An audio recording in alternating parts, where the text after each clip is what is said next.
absolute privilege for us to have him here at our Mastermind as well. And he's going to teach us some really cool stuff that you may not have been exposed to before. It's very, very interesting, and it's very, very important that you take notes and open your mind up to maybe thinking about how you can implement some of this in your business as well, because it's pretty cool stuff. And I've known Stephen for a little while. I met him through Jared Codling, who's also a brilliant marketer. But with that, Stephen, to take it away. Thank you. All right, let's just check if this works. All right, we're on. All right, so question. Like, I know Ben's put together a fantastic mastermind here of geniuses. Hands up if you've ever heard what a media property is. Have you ever heard what a media property is? One.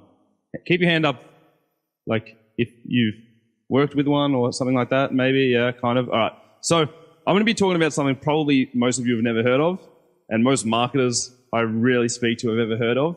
And I'll go through kind of the process of what a media property is. So what we've basically done is, I kind of came from your shoes as well. You know, coming up as a marketer, you learn, all right, what's this thing called traffic? What's this thing called conversions? What's this thing called, marketing, customer acquisition, that whole lot. And then after I kind of evolved and went through this roller coaster of building funnels and things like that, I kind of landed on this thing called a media property. And that's what I want to talk to you guys today about. What is it? How do they work? Why do you use them? And how do I grow them? And how do we make them? How do we add this value to this asset over a long time? So a quick bit about me. I was speaking at TNC this year, and here we go. And I run an agency that does content and link building for SEO. But I, as Ben said, I travel a lot. I get to meet a lot of really cool people, and I'm really fortunate in that way where, this was at Warham, I think earlier this year or last year or something, where Robert Cialdini, Noah Kagan, AppSumo. I used to be the head of content marketing for ClickFunnels, so I did all their content marketing for the first year or two when they launched the company, and I was one of their big affiliates, as I still am, and get to push a lot of traffic for them as well. So I've been really fortunate to kind of be around a whole lot of people that are smarter than I am, and leverage what they know, all this customer acquisition stuff, bring it back to Australia where digital marketing's pretty big, but it's not kind of at that level of the States where there's all those big copywriters and the big marketers and everything that you see over there. So I kind of feel like it's my mission to bring it over to you guys and share everything that I've learned in one way or another. So it's going to be some exciting stuff. So I get to, I got one of these free cars that they give away to their affiliates, and I get my head up next to all these cool people. Although I look 12 in that photo over there. So the awkward thing is, right, so I got my friend to take these photos of me when I was about 17 or 18, just when I was kind of getting into the world. I was like, cool, I look really professional, put it on my website. Since then, I've put on a whole lot of baby fat on my face, and I don't want to take more photos because I want to trim down. So just keep an eye on it for the upcoming press shots of Stephen Esquetzes. So let's get into the content side. So what is a media property? So a media property is essentially a content asset. It's a website that's a blog, that's blogging about a specific topic, a specific niche. Essentially, if you've ever seen something on a website like Dr. Axe, that's what you would call a media property. Somewhere where you go for a piece of information, but it's an all-in-one piece of information. Like if you want to search for a problem that you've got and you want to overcome that problem, you end up landing on a media property to solve your problem. So think of it kind of like an encyclopedia for your problems, but across every different issue. And then what's more on that is it also looks at your intent as well. So if you ever go to make a purchase, let's say you want to buy some headphones, the first thing most buyers do is they'll look at reviews, they'll look at what influencers are doing, they'll look at the technology, the specs of the headphones, everything like that. All this content is either generally found on the manufacturer's website, so the seller, or through a media property like where the bloggers are, where the gurus are, where all the information is being stored.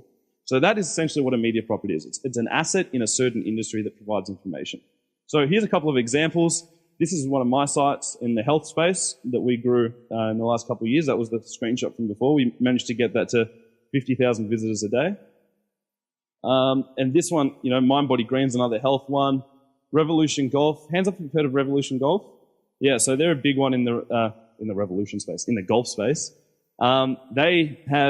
They just sold to, I think it was the Golf Network, one of the channels, the Golf Channel or whatever it's called in the States, for like a high, either 8 or 9 figure amount, pretty big acquisition. They're huge on direct response marketing as well, so they have a huge survey funnel on the front end that Ryan Levesque worked on. They've turned it into a media property too. Health Ambition, another health one. Verywell.com. This one's really interesting. I'll get back to it shortly. Investopedia, hands up if you've ever landed on this site because you're looking at something. Yep. And then Survival Life, hands up if you've seen this from Digital Marketer. Yep, so they own that one. Gear Patrol is another one for gear. So you can see there's tons of these different sites, right? And these are different sites you may have landed on before, or someone may have linked you a really cool piece of content. In my case, my mum links me, emails me, all these things. 7 ways an entrepreneur should make money in 2019.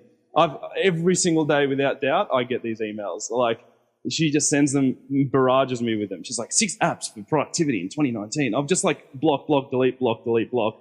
Like, it's just too much. I'm like, calm down. Like, I love you, but just chill. So these are the kind of content pieces that, media properties put out. These are the kind of content that you'll see online. So what I want to start with, and I don't want to scare you, but I want to start by showing you how influential building a media property is. And then I'm going to get to some of the ways I've grown our sites and how you guys can use it to grow your own, just websites or media properties or offers in general. So I promise I'm going to get to the strategies in a bit. But first I want to show you About.com. Hands up if you've heard of About.com. Yeah, so what happened with them is About.com used to be this huge encyclopedia of information. Essentially, you'd search for a problem, they would give you a solution, and you'd end up on their website. Huge website. So Ahrefs is an SEO tool which shows you the backlinks and the organic traffic and what keywords you're actually ranking for. If you haven't heard of it, definitely check it out. Make sure you've put your website through it to see how powerful your SEO is. Probably the best tool out there. So what you can see here is, can I stand on this? I don't want to fall through. But the thoughtco.com is a domain that About.com purchased, it was about January 2017. And as you can see, it's had a really crazy just spike straight up in referring domains. And essentially the way SEO works, if you're not familiar with it, the more people that link to you, the better it gets. Obviously there's heaps of conditions with that, but the more high quality links you get, the better you scale and the quicker you grow. So what happened here with the thoughtco.com and what About.com did is these guys had one huge media asset, About.com, and they started splintering it to tons of different brands, tons of different media properties.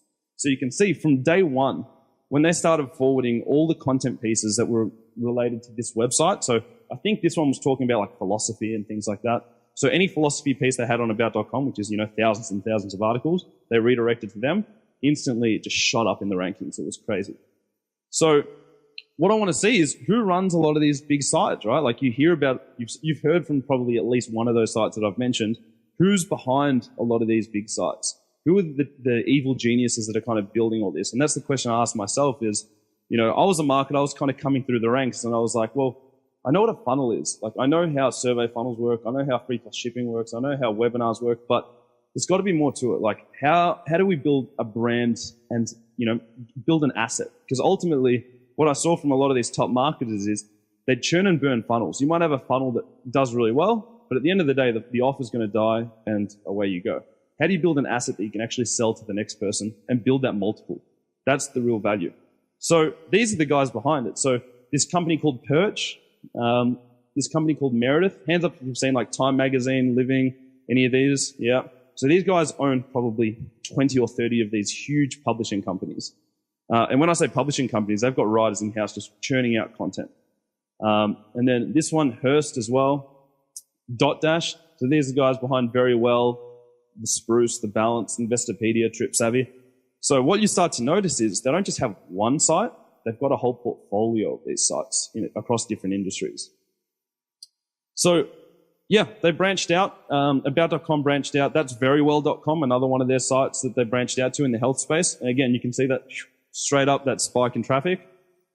But what I want to show you is kind of the behind the scenes, which no one really talks about. This is the actual search engine for the word date ideas. So you'll see the first website is, I don't know if you can see from the back, but the first one is redbookmag.com. Next is Marie Claire. Further down is cosmopolitan.com. And further down is 17.com. They're all owned by the same company. So you're actually seeing the top 5 or half the results in the search on the first page are all owned by the same company that you probably didn't even know about.